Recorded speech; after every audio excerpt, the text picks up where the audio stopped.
Friends, I'm back. I haven't been here for a while, but I want to talk about all 10 of the books that I read in October and September because I realized that if I don't archive my books here, I just forget what I've read. So I just wanted to go through it with you guys. I haven't been here for a while because I've been busy. I also got a little bit dejected with YouTube, and I was like, forget it. We're going to keep making videos. So let's talk about the books that I read in October and September.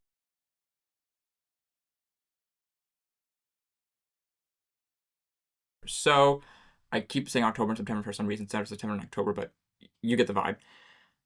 I read a plethora of books, 10 books in the months that I should have been working like 60 hours a week for work. So don't tell my job that I wasn't working, I was reading instead. And let's go through the books that I read. I read book 2 of Seth Ring's Nova Terra series called Reforged. Okay, book 1 was Forge Master. I read that back early in the year. One of my favorite books of the year. I loved it. Book 2 was good. It was good, and it kind of gave more of the Forge Master formula, which is you're following Thorn the Titan. He is in this different strata level of the world and trying to like make his way. He's still trying to level up and get more powerful because he realizes that the people who are coming after him are so much stronger than him, and he's like, I just need to figure out. I need to find a place to make a home base and get stronger.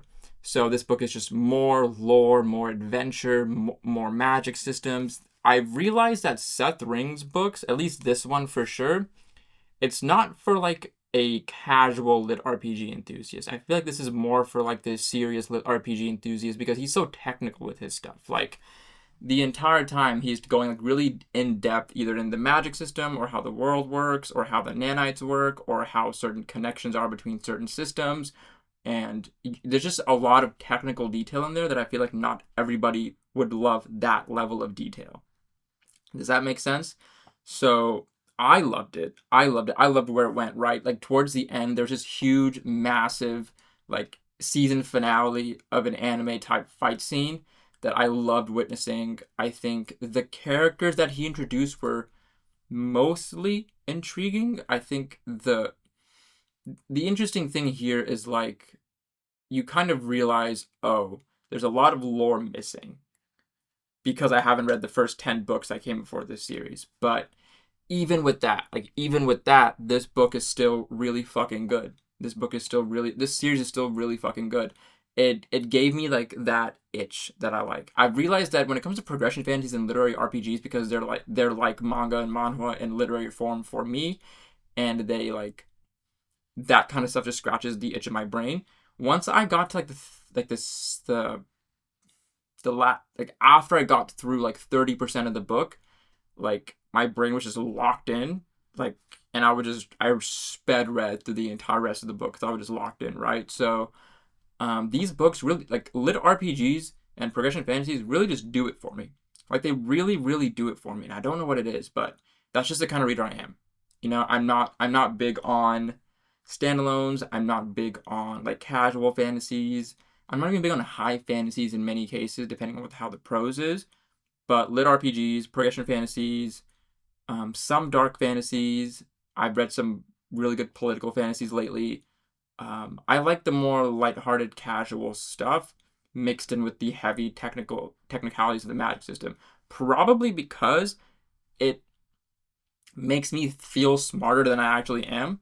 Like, oh yeah, I understand what they're saying. I don't understand what they're saying.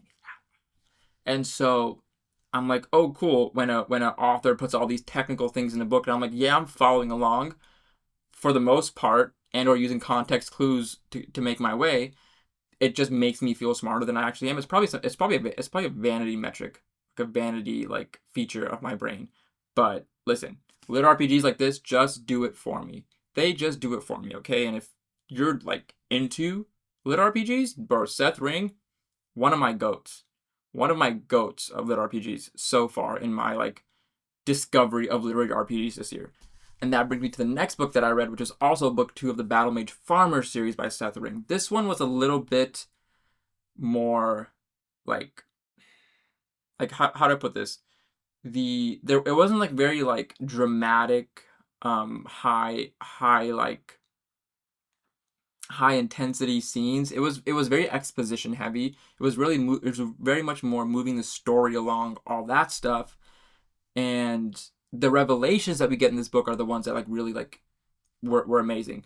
Because for me, I was like, oh, we know that the main character John Sutton is like some sort of like important figure in this kingdom, but why is it that nobody in this valley knows him, but then everybody who comes in from the kingdom into the valley knows of this guy? I don't know who he is, or like I don't know what his clout level is. And so in this book, we figure out who the fuck John Sutton is. There's a massive, awesome, like top of the tower, rooftop of the tall tower type of fight scene at the end of it. There's some really intriguing exposition in here, and the what's her name? Ellie, his housemate, his friend, um,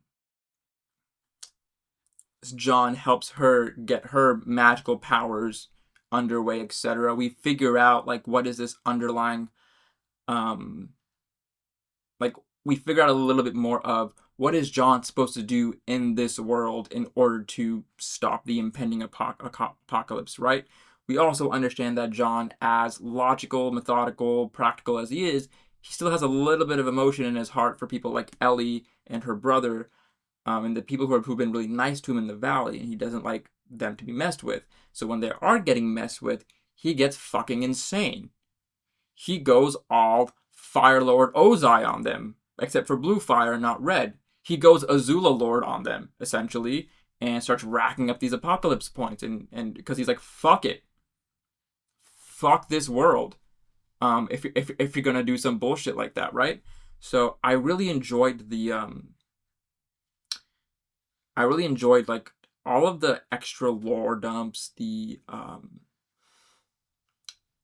small little interactions that John and Ellie had with different people of the world, right? They had interactions with a a nomadic type of people who John somehow roped into being delivery people for the local merchant trade.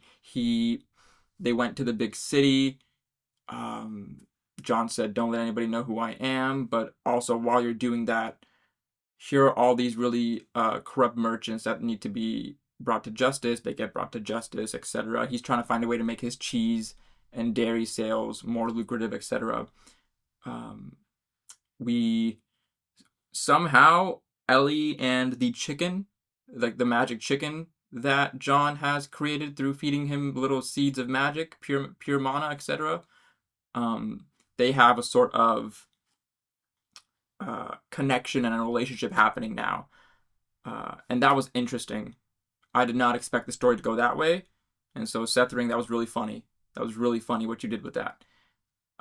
But still, I would say it's a bit slower pace, more exposition heavy, less heavy on the big fight scenes, big like lore dumps, big like high peak moments. It was more like levels like this, right? It wasn't like this in a lot of books where you could like Dungeon Crawler Color is all about like the hype moments, etc. It was less hype and more like lore exposition, get through the world, stories progressing forward, etc., which I really enjoyed. I'm looking forward to book 3. I was sent 2 books to read early by Athon, and one of those was Academy of Outcasts by Larry Correa. I've never heard of this guy in my life, but apparently he's written some good books in the past. And so I was sent Academy of Outcasts to read early. It released earlier in October, but I was sent this in September. And I read it. It's chill. It's a casual like progression fantasy RPG type vibe, right? You have this kid, his name is Oz, Oz Carnarvon. He is on this world. In this world, you have like different planet sectors that are separated, um, and based on different elemental affinities. Oz grows up on the planet affinity of fire, and they're all connected by a portal into this central like meeting ground, central like nexus area. So Oz basically, he and his family are just regular workers on this fire world. Something happens and they get something happens when they're on an excursion and they get attacked by pirates, and the pirates essentially kill or blow up that ship that Oz is on. A lot of his family members get taken by it as well, and Oz is like, I need to get more power. How do I do that? Well, I've always wanted to learn magic. Oz has zero affinity to magic. It took him like almost 10 years to go from magic level 0 to magic level 1. And they're like, dude, just give up. He's like, no, I can do this. This can be my thing. Like, I can do this. I can help my family, etc. And we're like, dude, stop. But Oz doesn't quit. He gets to the Nexus, and he is hunting for like a magic academy to take him as a student, because he knows like 1, 2, or 3 like little spell tricks or whatever. Nobody takes him. He's a nobody. He's dirt poor, etc. Nobody's gonna take him. And he, through some adventures, some tricky situations, almost dying like 5, 6 times, he meets a band of people who he creates an academy with. So he creates his own magic academy called Academy of Outcasts. And that is where this story starts, and how the story starts. I think it's cool. It's pretty chill. It wasn't like the most amazing read ever, to be honest with you. I thought it was passable, entertaining, but not something that I would like say, read this immediately, put everything you're reading down and read this instead. It wasn't like that. It was fun. It was entertaining. There's a Fishman character in here that I fucking love to death. He's my favorite character in the book. And I had a fun time reading it. I just think it could have been better. I will also say, I don't really know if the caricature of this guy is really who like Oz is right now. I feel like this is like almost like a vision board of who Oz is trying to be, but not really him. Because he's not really him yet, you know? But yeah, that's Academy of Outcasts by Larry Correa. I think it's okay. I think if you're in the business, I feel like if you're looking for just a progression fantasy to read, have some fun, enjoy, and not take it too seriously, it's one book. Book 2 comes out in May, I think, March or May. Read this book, try it out. In my opinion, Aethon Books has some really good like books on their roster right now. Seth Ring's books, Battle Mage Farmer and Reforged, are published by Aethon. Larry Correa's Academy of Outcasts, published by Aethon. And the next book that I'm about to tell you is also published by Aethon. So, in that sense, I will say I'm becoming a fan of Aethon more as of late. But Academy of Outcasts, I mean, it's fine. It's fine. It's comedic, it's entertaining, it's fun, but it lacks a little bit of it lacks a bit of depth that I would have appreciated more. But I think it's a good like palate cleanser if you're already reading a lot of like deep, heavy, intricate, technical books, you know? That's Academy of Outcasts. The next book that I'm about to tell you about is not the other book from Aethon, though. It is a book that got me into tarot cards, Arcana Academy by Elise Kova. I read Arcana Academy, and after I was done, I was like, I don't know if I like this book or if I don't like this book. Like, I genuinely don't know how I feel about this book, right? And I talked to people about it on Book Talk, and it's just weird because there's parts of the book that are like, oh, this is interesting, this is fun, this is engaging, and there's parts of the book that's like, this is really slow and I don't really care.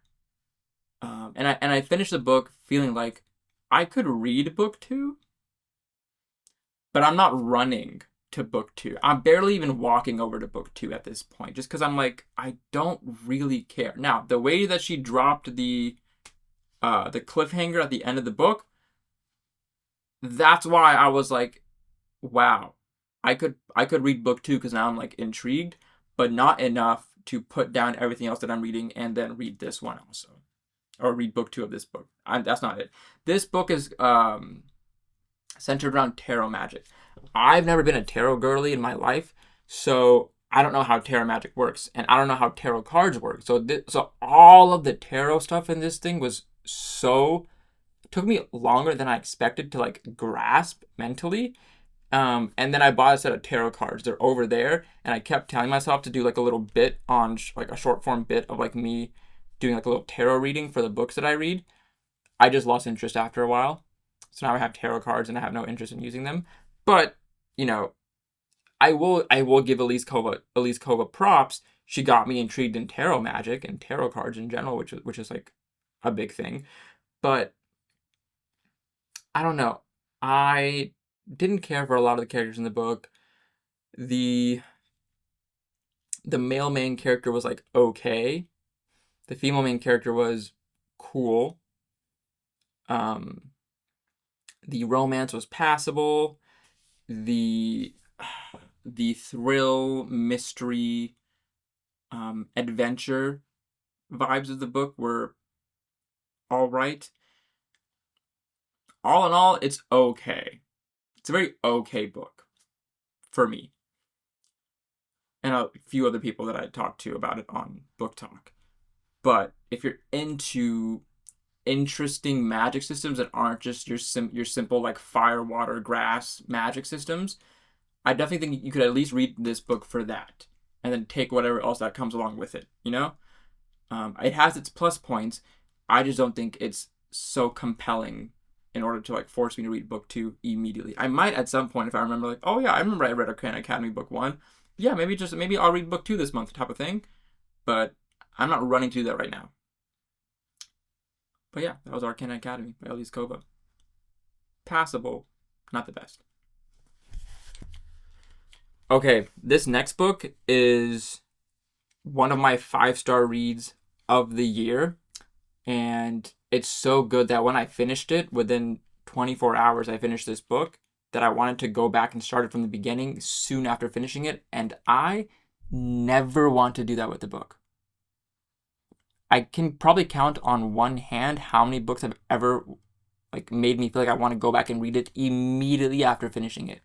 And that book is Ironbound by Andrew Givler. Okay, this is also published by Aethon Books, one of the books that I got early. This one just came out in October, okay? So this book is a progression fantasy book. I like to think of it as The Will of the Many if there was more focus on the battling and magic aspect of it and less focus on the huge political posturing and political commentary that Will of the Many has. Ironbound is addicting. Like, this book is genuinely addicting. When I was reading it alongside Andy Peliquin, and we were just messaging about it the entire time as we were reading it. I'm like, I'm on chapter 31. He's like, I'm on chapter 27. I'm like, bro, the ending of chapter 13, the quotes. Andrew Givler has some really good bangers in this book. Let me try and find it. There was one that I fucking loved. I can't find that quote. But what I will say is there's so much great dialogue in this book. The magic system in this book, the way that they use will is essentially bonding what is called the element of your core heart, core COR, bonds like a specific elemental affinity, and then you are able to manipulate that elemental affinity. And so the main character in this book, Castor, he is bound to iron initially, and we see that he has a very, very strong affinity to iron, or his ability to control and manipulate iron is crazy. And just the things that Andrew Givler showed us that is possible with the magic system in this world within the limits and the boundaries and the rules set forth of the magic system, chef's kiss. I also loved the supporting characters in this book as well, like Castor, his friends, his enemies, really interesting people, interesting characters, interesting like hierarchical system in the story. It's a book inspired by like it takes like Roman inspiration, and there's some Latin words in here as well. That's really all I have for you there in terms of like that type of background. But let me move on to more fun things.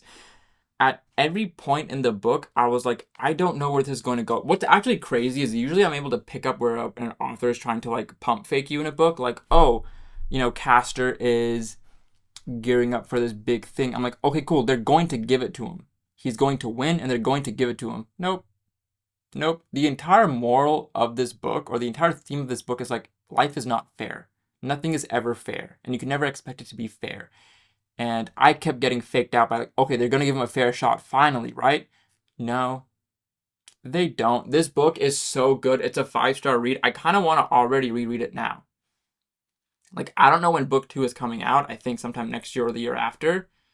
But I already want to reread through this book. It scratched like my entire brain. Like, I think it like created more wrinkles in my brain. That's how good it was and how powerful it was. I fucking love this book. This is gonna go down as one of my favorite stories of all time. This is only book 1. Literally only book 1 is gonna be one of my favorite stories of all time. Like, come on, you know. So Ironbound by Andrew Gibler. This is like a must read. This is a book that I'm like, you need to put down everything else you're reading and read this book. Put down everything else you're reading and read this book instead. It's that good. It's that good. But yeah, Ironbound by Andrew Gibler. So good, so good, so good. I don't want to spoil it for you guys until a lot of you guys have read it, or there's been some more time after this book, because this book just came out in October. So I want to give more people time to read it before I really talk spoilers about it. But there's so much to like talk about in this book. I went on a live with Andy Peliquin to talk about this book specifically, because there's so much to talk about. There's so many intricacies of the magic system, so many intricacies of the societal, hierarchical, like political system. There's intricacies of the actual world system, of like where things are, how societies interact, who certain players in the world are, etc. There's so much to like think about, and I think Andrew did a really good job of putting all that out there. You know, this is a very surprising, like, first book. It's crazy how good this book is. It has no business being as good as it is. But I don't want to keep glazing this book. Actually, I do want to keep glazing this book, but I'm going to avoid continuing to glaze this book. This was Ironbound by Andrew Gibler. These were all the books that I read in September.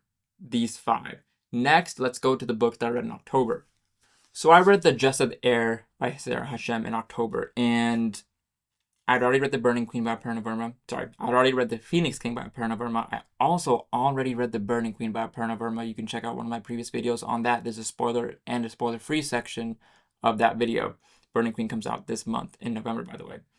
And this Jasad Heir book, just from book 1, I have book 2 right here, which I bought the day I finished this book. And without even reading book 2, I do think this could be a like top 5 duologies for me of all time, because it's so good. Also though, book 2 has no business being as fat as and fatter than book 1 is. It has no business being that big, but it is. But Jasad Heir, the story follows Sylvia, our female main character, and she is the heir of a previously revolutionized or taken over kingdom called Jasad. Basically, like the other kingdoms in the world, one of the other kingdoms in the world, Nizal, it overthrew Jasad and removed all the huge political players of the Jasad kingdom, and basically just brought that entire kingdom to the ground, because Jasad was a bad apple in their eyes. Sylvia is the last remaining heir of she's like the daughter of the previous king of the Jasad Empire. So she is now like the next in line ruler and the only living heir to the Jasad kingdom, Sylvia. And so that's not a spoiler. We know that in like chapter 1, by the way. So what I really love about this book, political commentary between Sylvia and the other factions of the world, the other 3 kingdoms, are interesting because everybody else sees Jasad as a very bad kingdom. Like her grandparents, who were the previous rulers, were not good people, but Sylvia has no recollection of that. And everybody's like, nah, they fucking sucked. That's why they were killing everybody. That's why we like took him out. But Sylvia had no recollection of that. And she's over here like, this is like, you know, that was my family that everybody killed. Why is everybody so like okay with persecuting jasadis? Because jasadis were also the only living people to really be able to use magic as freely anymore, based on the previous lore of the world. And so Sylvia is now living low, trying to keep her head down in like a side village of one of the empires, one of the other kingdoms, and they're gearing up for the upcoming tournament. And she somehow gets caught because she sticks her nose in some business that she should not have. But she gets caught by the prince of the Nizal Empire, the king who previously took down her jasad of the kingdom. And so Aaron catches her, and he has a little inkling of like, he can't prove that she has magic, but there's something interesting about her, right? He finds people like her very interesting. Okay? So Aaron's like, listen, Sylvia, gang, why don't you fight for me as my champion in the upcoming Four Kingdoms Olympics, their version of their Olympics, I forget what they call it. And if you win, I give you your freedom. Also, if you help me find these other Jasadi rebels who are going around causing turmoil in all these kingdoms, I will give you your freedom. And she says, I don't believe you. And he's like, I get it, but do it anyway. And she's like, fine. So she is now fighting as his champion in the upcoming tournament. Going further from there, I really enjoy hers and Aaron, the prince, the romantic male character. I really enjoy their intercourse. No, that's not the word. That's not the word. Their interactions. I really enjoy their interactions with each other. I think that he is a very interesting character, and I loved what Sarah Hashem did with him. Made him a very cold, calculating, logical type of character, which, I mean, I say that like it's different. Most men in these type of fantasies are like that. But I just feel like he was more entertaining to, like, listen to, understand, learn more about, etc. And the way Sylvia was also, like, trying to, understand him, figure him out, etc. She was like, what are his motivations, etc. He was like, I don't even know my own motivations. I don't know why I'm acting like this, but I am. You feel me? And the way the whole story goes, I love it. I loved all of it. I think I'll read book 2 here in December, because November's going to be fucking crazy. But how do I say this? It's dark. It's serious. There's not much room for like comedy and comedic relief. It has heavy political undertone, like overtones. It has the romance undertone. It has the underlying root cause of the world. The underlying root evil in the world is magic type of theme. Oh, I was about to say, I forgot to tell you guys this. One sec. You see the book here? Cool. One of the reasons why I knew I loved Sarah Hashem's writing and what she did was I was like, okay, cool. When we first get to know Sylvia, we understand that she has these little like cuffs on her hands, right? And these cuffs limit her magic. They keep her magic inside of her body and don't let it come out. They also don't allow people like Aaron, who for some reason when he touches like people can figure out if they have magic or not, and in her case draw out the magic somehow. We don't know. She has cuffs. She has binding limiters on her wrist. We don't know why initially, right? We know that they were put on her. We don't exactly know why, which I really do want to know. But the reason why I love that is because what other character in previous media, in previous literature, has had cuffs on his hands binding his magic? If you don't know who I'm talking about, we have more problems on this channel than I realized, because I haven't let you in on one of the best stories of all time. For me, the Demon King. I'm talking about my boy Han Alistair, okay? Because the main character in here at the beginning of the book, he also has cuffs that like limit his magic, and he doesn't even know he has magic. Sylvia knows she has magic, and she knows the cuffs are on, and she doesn't know how to take them off, or what the fuck is happening. But he knows that he has cuffs, and he just thinks there's cuffs. He doesn't even know that they're limiting his magic, things like that, right? So I loved seeing that little like similarity between these two books. They're two completely different types of tones. Two completely different tones of books, to be honest. But similarities like that make me enjoy books that much more. You know what I'm saying? So I really enjoyed my time with Jasad of the Heir. I really did. I definitely want to read more books like this going forward. I do want to spend time and finish Just of the Crown first, and then get back to this book. And I will say, people who are fans of this book would really love The Phoenix King and Burning Queen by Aparna Verma. I didn't even know that Sarah Hashem does this, but it's really cool. In the back of her book, where she has like extras, where there's like acknowledgments and stuff, she also has like a little like interview that she's done with people, and she says, if you enjoyed the Just of the Heir, look out for The Phoenix King, book 1 of the Ravens trilogy by Aparna Verma. There's also, if you enjoyed the Just of the Heir, look out for The Sun and the Void, book 1 of the Warring Gods series by Gabriela Romero Lacruz. And so she actually like pushes other books that might be similar to hers at the end of her book, which is super cool and nice of her, right? So definitely, if you haven't read Just of the Heir, this should be on the top of your list to finish this year, or top of your 2026 list, in my opinion. And the last thing I'll say about this is, I think by the end of this book, this duology, it might be better than the Six of Crows duology for me. It's already better than this King of Scars duology for me, just with book 1, but I think it might be better than the Six of Crows duology. I think. Not sure yet, but we'll see. I'm going to just talk about it right now, and then I'm never going to talk about it again. There was a book that I tried to read in October called the Demon Card Enforcer series by John Stovall, and I picked it up because it's based on card magic, and I fucking love card magic. If you know me, I know I love card magic.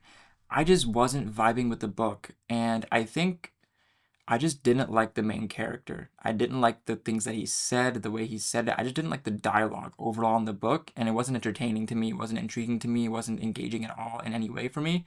So I just DNF'd that book. Okay? Now we're done talking about that. Let's move on to the next book. So in October, I also read an arc and 3 books of a series. Okay, which one do you want to hear first?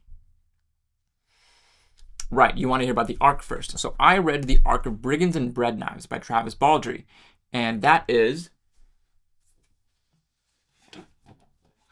the 3rd book in the Legends and Lattes universe. Okay, Legends and Lattes, Bookshops and Bonus, and then Brigands and Breadknives. Brigands and Breadknives actually follows this little ratkin creature right here called Fern. It doesn't follow Viv anymore. It actually follows Fern. And by the time I was done finishing this book, I had some thoughts, but I'll tell you about the book, and then I'll tell you about my thoughts, right? So, Brigands, we're just gonna call it Brigands, because I don't want to say Brigands and Breadknives every single time. So Brigands starts off with Fern basically closing down her bookstore and the place that she had it, and moving her entire life across to Thune, where Viv and her coffee shop are, in order to open up a bookstore right next to the coffee shop and be closer to Viv, and maybe like find new friends, find a new lease on life, maybe a new location would make her feel like, okay, she's like pumped up to do things again. Yeah, that's really unfortunate that it doesn't. And basically what I realize is Travis Baldree is writing a story about having a life crisis. And in this case, it's Fern's like 50, it's either a midlife or a 75% life crisis for Fern. And Fern is just not enjoying the book selling thing anymore, right? Like she's like, I moved across this entire world to this new place, open up this bookstore. My friends pitched in with money and time to help me set it up, and I'm just not enjoying it anymore. What is wrong with me? And one night she's just drinking, and she runs into somebody she's seen before, and she sees this person off in the distance, and it's like, what are they up to? Why are they in Thune? She gets into the back of a wagon because she's drunk, And we've all gotten to the back. We've all gotten into cars being drunk before, right? Haven't we? Yes, of course. And so she gets into the back of a wagon and she's like, whoa, I don't know where I am. Pass out. Wakes up. She is on an adventure with Asterix Asterix One Ear, an elf wandering swordswoman who is the stuff of legends. Literally an icon, really. And this one goblin named Zill. I believe her name is Zill. And Astrid is escorting Zill from where she caught Zill all the way to where she has to deposit Zill. And now Fern is along for the ride. And Fern is basically going on an adventure because this entire time in her life, she had been a bookseller, a very like tame, dormant, like simple person. She never had this type of like physical excitement in her life. And the book kind of is the journey of Fern on this adventure with Astrid. Asterix? It's Astrid. I believe it's Asterix One Ear. Yeah, I think it's Asterix. I'll put it here somewhere just to make sure. But yeah, so that's basically the book. And it's interesting because Travis Baldree at the end of the book in his acknowledgments, he said, it was hard to write this book because it's not necessarily like Legends and Lattes and Bookshops and Bone Dust, right? It takes a different theme and a different tone, and he wasn't sure how it was going to go. I agree with him. I didn't like this book as much as I like Legends and Lattes and Bookshops and Bone Dust because it was missing like that underlying comedic layer. It wasn't missing. It just wasn't as good as I felt like it could have been. I feel like some of the more hard-hitting emotional points weren't as hard-hitting. I also think I didn't read this at a time in life when I would have enjoyed it. I think I read it just after a heavy, busy season of work, and I was reading it on a flight and all that stuff. So I was just like reading it to like read the book and get through it. I didn't really give myself time to sink into the world and the story, and that's on me. Which is probably why I didn't enjoy it as much as I could have if I just like let myself casually read it over the span of a week, at home, cozied up in my bed, etc. But what I will say is it's still a good book, right? I don't want to take that away from Travis Baldree. He's still a must-buy author for me, right? Still a very good book. It just didn't hit as good as the other two for me. So those are my thoughts on the book, right? It was good. It was okay. Didn't hit as good as the other ones. I still think this is a great trilogy series type of thing. And the choice to focus on Fern as opposed to Viv again was a bold choice. I think it did land, albeit the legs were a little bit wobbly. But once again, the life lessons that Travis kind of talked about in this story with Asterix and with Fern were very intriguing. They're very real, right? People have midlife crises. People do get stuck in their ways and don't think about changing and don't invite or like change in their life, etc., right? So this was kind of a story on that aspect of life, which I enjoyed. I did enjoy that part as well. So that was Brigands and Breadknives by Travis Baldree. It comes out in November. I'll put the exact date up on the screen right now. And I want to talk to you guys actually about the next 3 books that I read, which I think I'm just about to devour. Okay, since my foray into progression fantasy this year, so many people so often on Book Talk have told me you should read the Cradle series by Will White. And I was like, what the fuck is that? And I also don't care right now. L-1, I don't want to read it right now. But at the beginning of October, I was on a business trip and I'd finished like a book that I had planned for the weekend because I finished it really fast. I was like, I want another book to read. So on my Kindle, I was just scrolling. And I was like, oh, there's Cradle by Will White. I just clicked on it and started. Like, I didn't really think about it. I was like, okay, people have been telling me to read this book. I'll just click on it and start reading it. It's just on my Kindle. It's easy to read or whatever it is, right? I finished that book in 2 days. Wow. Cradle is actually insane. And I absolutely love this series. So far, I've only read 3 books. Book 1 is called Unsold. So here's a high level high level thing, right? So we have Wei Shi Linden, who is the main character of this story, and he was born with a very weak soul. And by soul, I mean literally the soul. In this world, the magic system is based on soul magic powers. It's how strong is your soul and how strong can you get your soul, and how and through that, how powerful can you make your magic. The progression fantasy of this world in book 1 is basically when you're born with a certain level of soul, and as you progress through breathing exercises and training, you can work your way up to like a copper power level. After that, you can work yourself up to an iron power level. After that, you can work yourself up to a jade power level. And the patriarchs in Wei Shi Linden's like Sacred Valley, little small valley secluded from the rest of the world area, they only ever saw jades, right? That's the highest that he thought that was the peak of their power, was jades. And he, born as an unsouled, had a very weak soul, could not progress it, and was very looked down upon by the society. Like you're an unsouled, you are dirt. You are dirt poor. You don't mean anything to me. That's basically what they're saying. And so Wei Shi Linden did not get dejected per se, and he was like, if I just work hard enough, I still might be able to make something of myself, even if I'm unsouled, in order not to bring shame to my family. Shout out Mulan. And this man worked himself bone dead to like day and night. He was working with his mother because she was a soul smith, somebody who makes like artifacts and things like that combined with soul magic do cool things. He was taking his physical training also very seriously. He was very strong, very, very tall. He's still an unsouled, though. He had no actual power compared to these other people. And he just kept trying to figure out a way, like, will somebody just teach me something? Or is there a way for me to make my unsouled self, like, better, stronger, faster, whatever Kanye said. And that's kind of how the story starts. So the story that Wei Shi Linden goes through in book 1 is really intriguing. It is very intriguing because he finds a way to get stronger.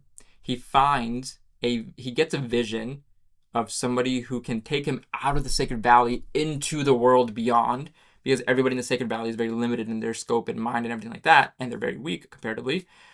So he's on a path, his own path, to get stronger and maybe come back and save his village from future impending doom per his vision.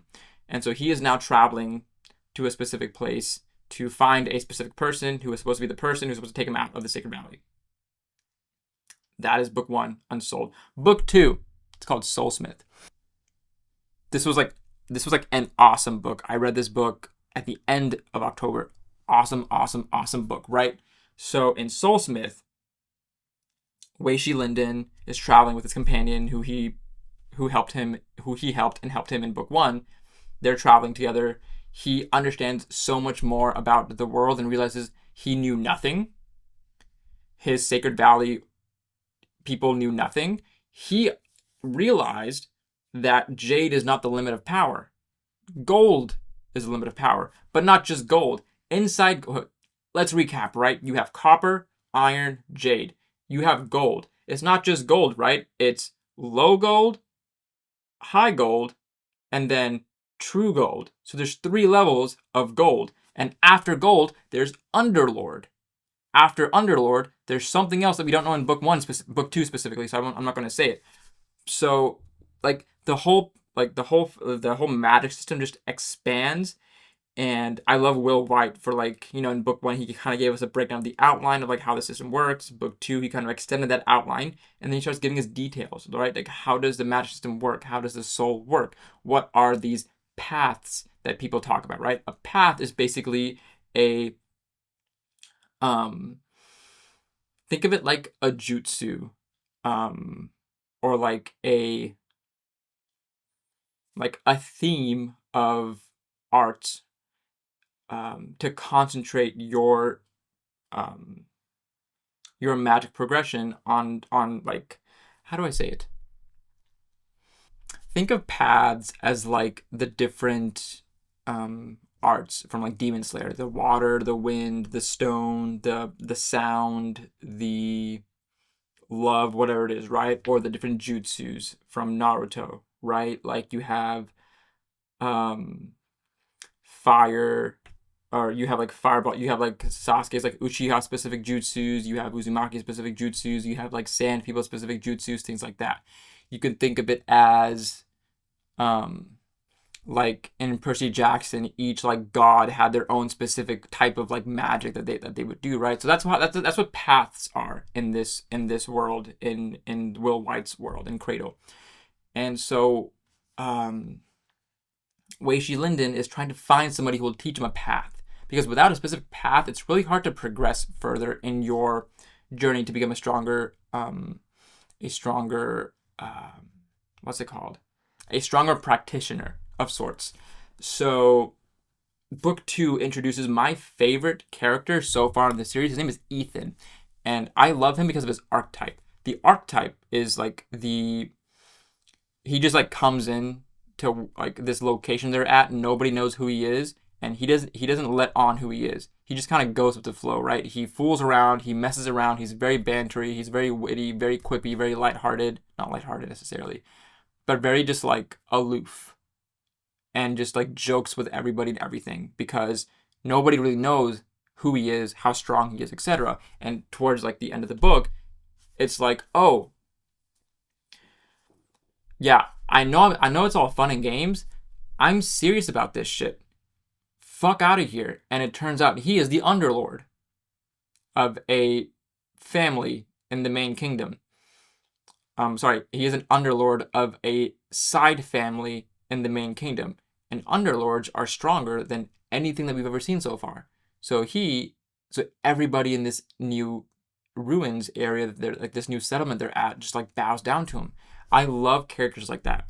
It's like it's almost like Dazai in Bungo Stray Dogs, or recently in Gachiakuta, it's the fucking blonde guy with the umbrella that I can't remember his name right now.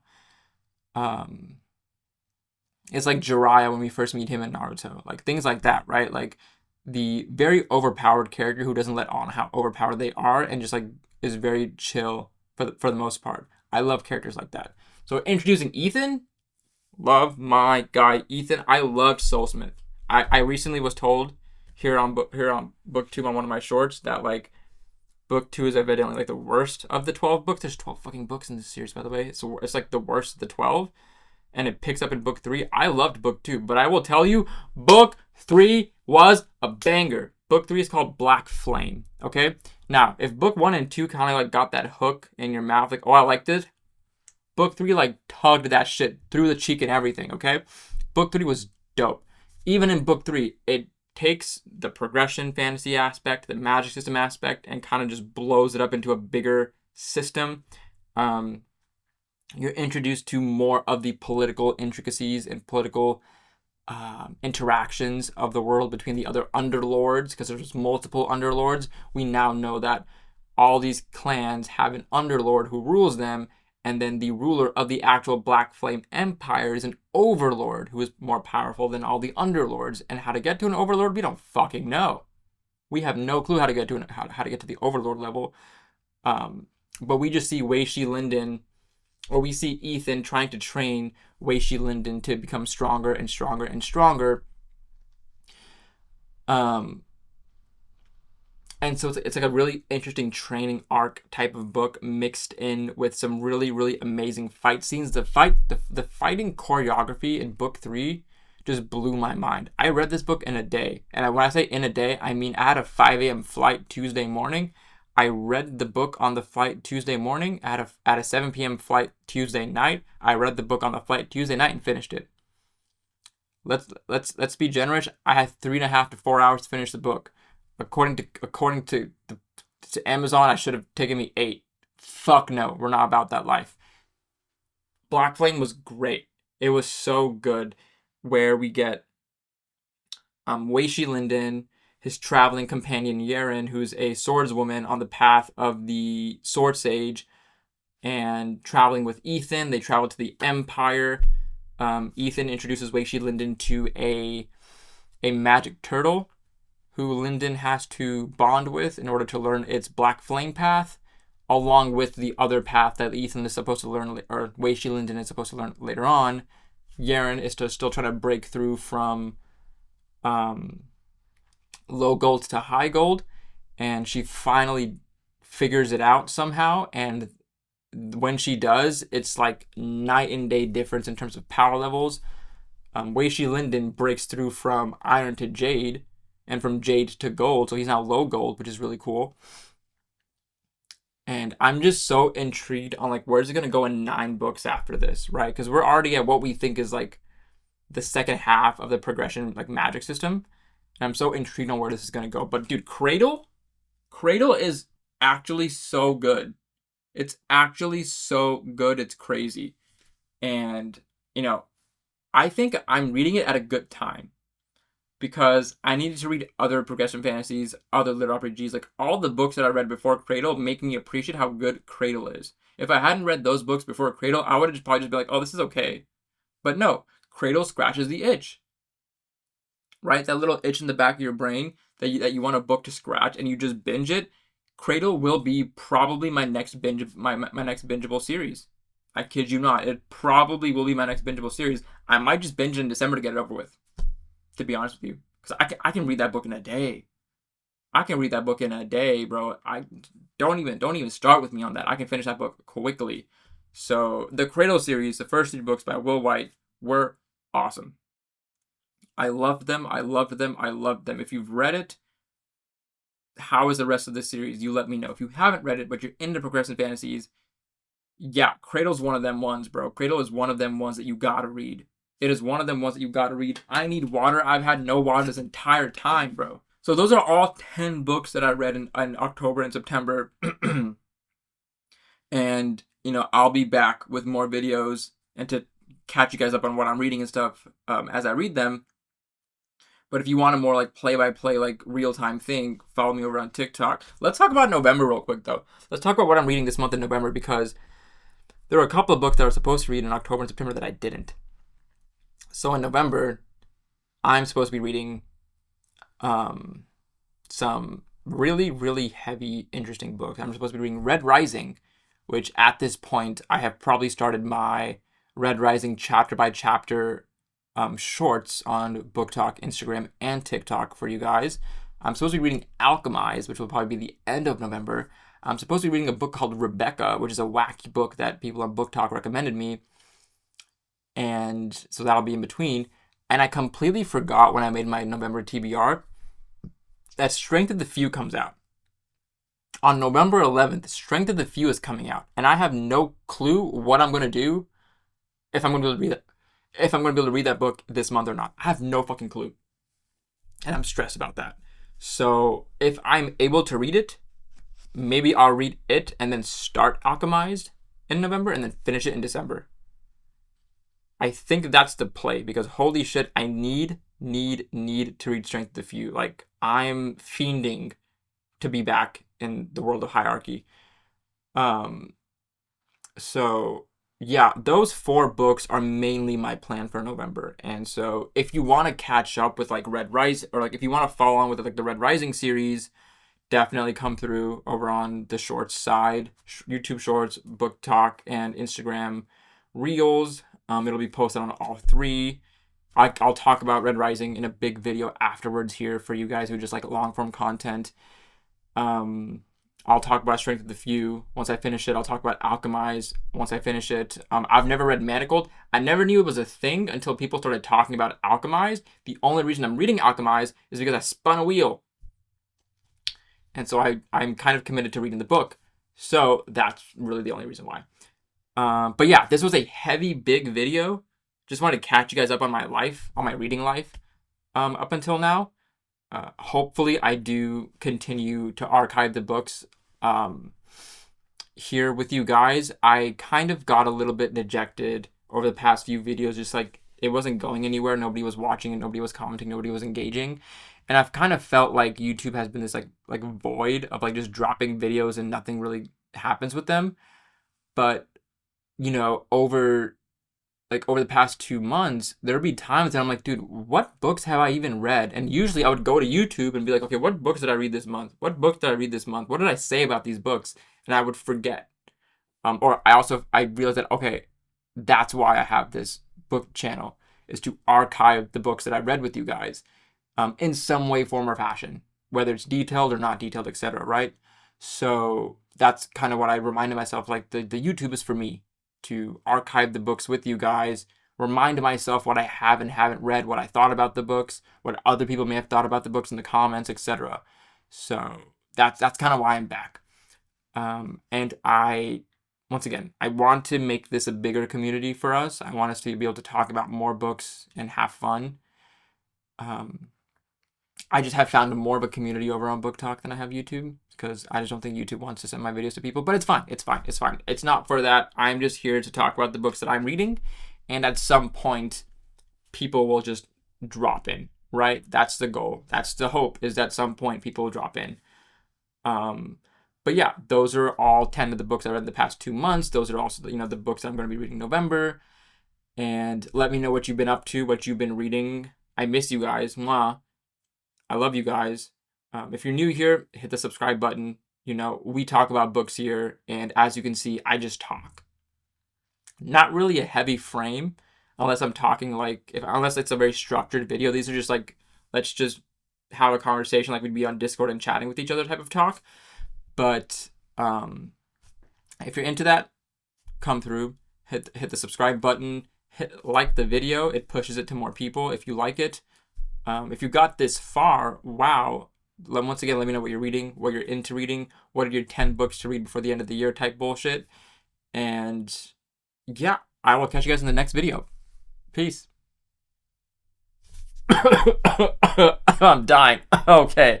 Wow, I was holding that one for the past hour.